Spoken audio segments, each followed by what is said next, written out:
So I'm behind the wheel of the 2020 Audi S4, and I'm going to show you how to use the drive modes that this thing features, or as Audi calls it, the drive select. So there's two different ways to change the drive modes in this vehicle.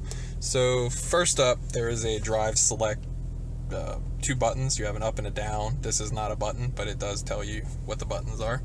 So if you were to hit up and down on here, it shows you which drive modes you are going through. So the other option is for you to go in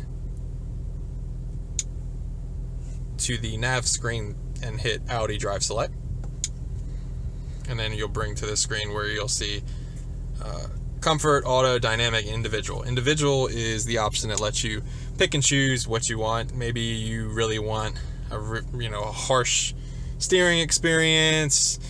You want a loud exhaust note, you want a sportier drive, but you want suspension to just eat up any bump that's on the road. So this is where you would change that.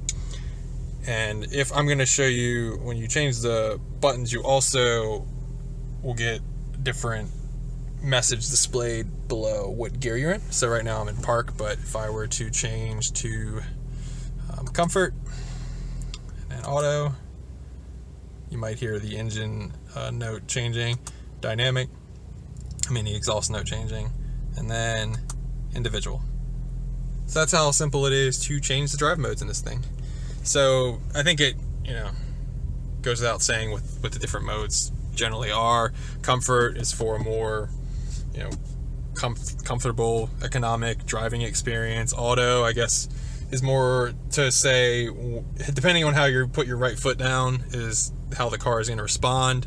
Dynamic, everything is turned to 10 for you, so you're just locked into a performance-oriented experience. And individual, like I said, you can pick what you want. You could put individual as basically being a comfort mode if you wanted, or you could just have it full-on sport everything and just have a quiet engine sound.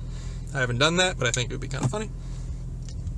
But I hope this quick video showed you how to use the Audi Drive Select, or it's basically Audi drive modes. Thanks for watching.